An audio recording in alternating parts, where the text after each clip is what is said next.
Coming up next on the Jeff Crilley Show, you're going to meet the great John Hooker. He is the CEO of Pristine Investment Group. He's a serial entrepreneur. You're going to hear his incredible journey just ahead.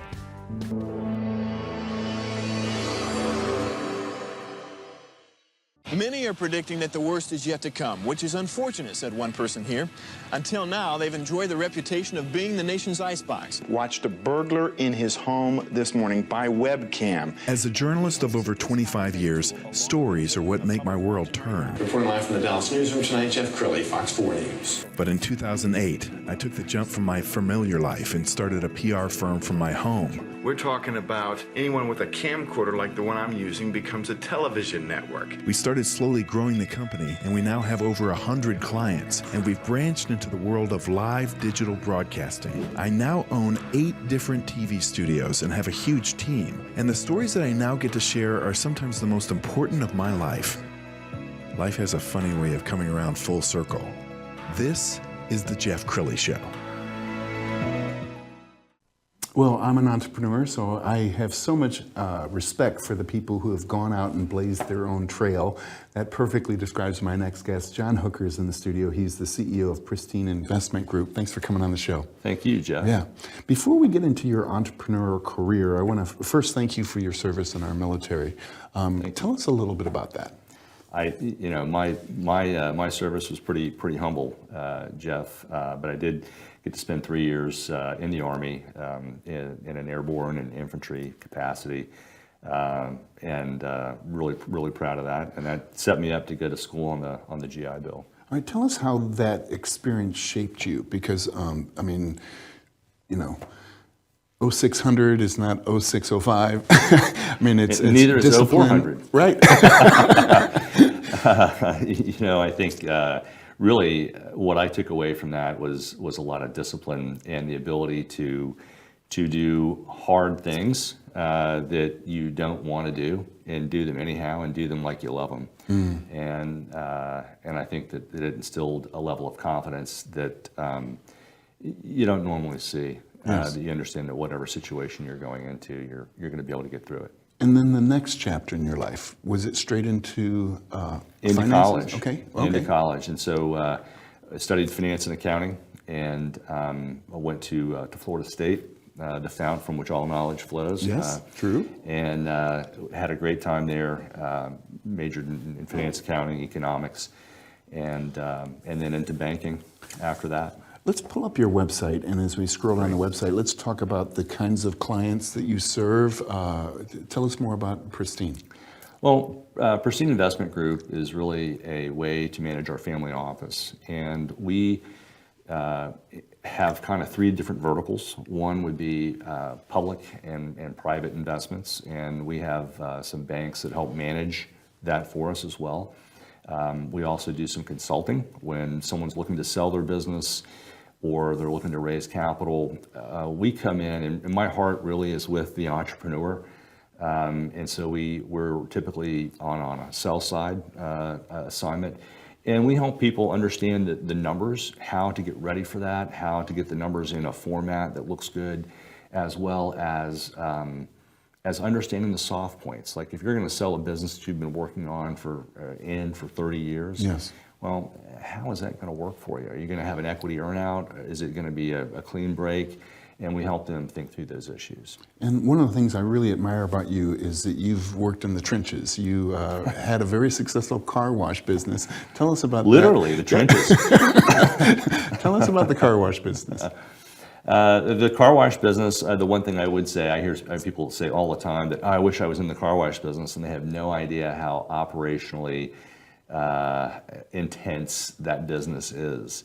And I like to say that you need to be able to have the temperament for that 111 degree Texas heat. Yes. To have the fire marshal coming in and wanting to inspect your fire extinguishers, to have a person in the tunnel who's now believes they've gotten a car scratched, and at the same time you're being squirted in the face with water.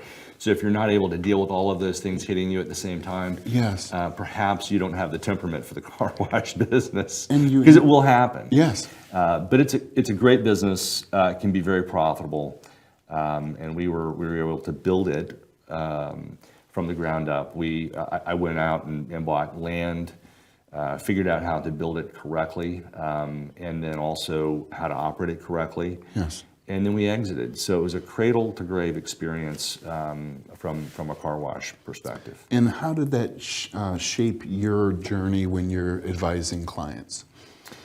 It's great. Well, first of all, having had to put the package together to get it financed, Yes. you need to be able to do that with the banks and to be able to work with them and to be able to give them what they need to help you. You need to be able to analyze the real estate and to know what is actually going to work and propel your business. Yes. And the construction is complex. It's a lot of project management, and then the operations and leadership. Being able to take young people and actually get them to do things that on cold days in a wet tunnel that they don't want to do. And so it really was full stop, pretty much everything you're going to do in Yes. business, as well as selling. So I was a Fortune 100, Fortune 500, finance executive, and all of a sudden I'm out there standing on an island saying, "Ma'am, would you like wax with that wash?" And it's a humbling thing to go through. Sure. But you realize those are the things you do in business. This is, and the people that are out there helping you do that, that's what they're having to do every day. And so you really, as you said, you're in the trenches learning it. And I Yes. think it gives you a great respect for an entrepreneur and what they go through every single day. And let's talk a little bit about the exit process, because I'm an entrepreneur. I know dozens of entrepreneurs who leave money on the table when it comes to exiting their company. Absolutely. Tell us about that process and how you advise your clients. I would tell them, understand what is motivating you to sell the company in the first place, because that's going to drive your perception of value. And I think that, there are other things. So you start there, and really it's about getting to know the person and the people involved in that process. But also, you've got to have the right team around you. You've got to have the right attorneys in the room. You may have another financial advisor, a group of people. Well, I'll give you an idea. The one car wash that we sold, we hired an external advisor, and we had them run what we call a process where they're going out to 25 different groups, marketing our business, and we're expecting offers back, which we did. Yes. That was in a very different market. One of the other washes we sold, we actually soft marketed that. We didn't go out and run a formal process. I actually went to people that I knew that were buyers. And because that wash was not mature yet, and so I didn't want to blast that out to the universe. Yes. Those are things that can really decide value for you, whether it's not hard and fast, but you want to think about the type of process you're going to run. Is it going to be quiet, bespoke, kind of hand walking that around, or is it going to be one where you're blasting it out to the masses? Those are things you need to think about. And John, how many years in advance should somebody think about exiting? I mean, because you've got to get your books together. Absolutely, that's a great question. I think you need to get your books together for sure, and it could be many other things. Another common example is someone who has a lot of procedures, but they don't have them written down. Well, typically you get paid more if you look like you know what you're doing, and so let's get all that stuff kind of codified and organized.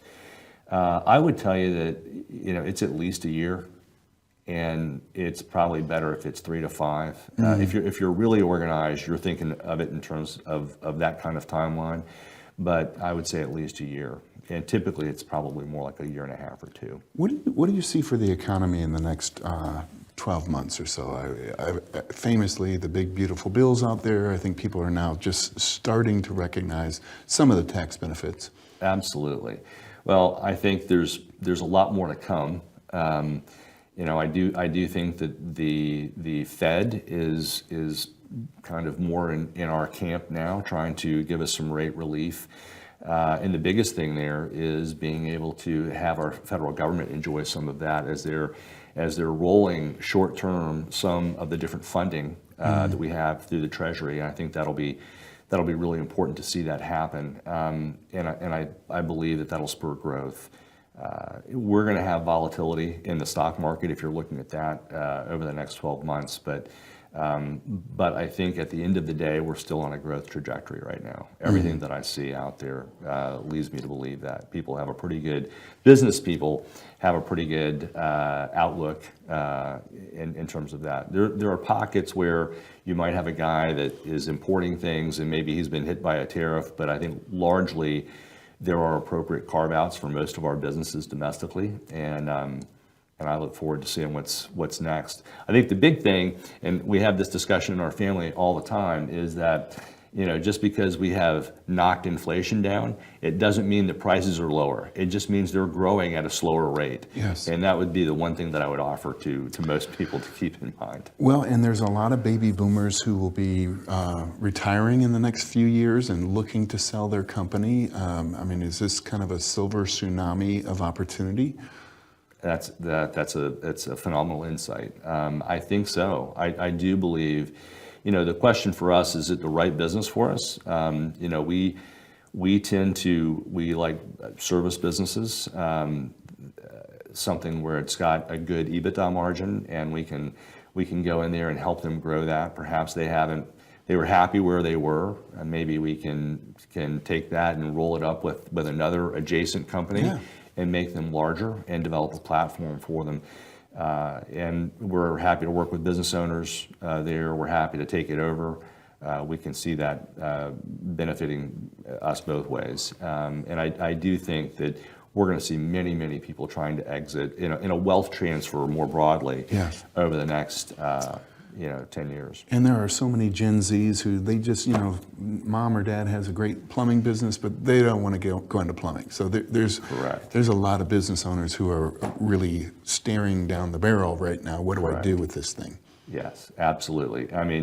Whether it's car washing, HVAC, electrical work, pool service businesses, those are all in play right now. And there are many others.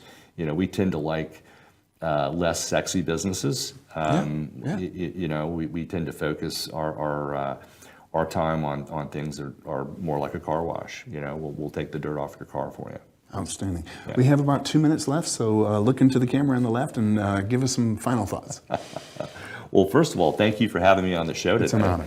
I think that we're very privileged. Very blessed at Pristine Investment Group to be able to go out each and every day and meet great business people, hopefully make investments in their companies, and to help drive them to be successful. One of the things that I note, particularly in my own life, is we've been very fortunate to be successful, and I'd like to help others be able to achieve that same level of success. Outstanding. John, you've been a great guest. We're going to have you back again soon. We're going to end with the website, which is pristineinvestmentgroup.com. The great John Hooker. Thanks for coming on the show. Thank you. You bet. That's it for now. We'll see you next time. Bye-bye.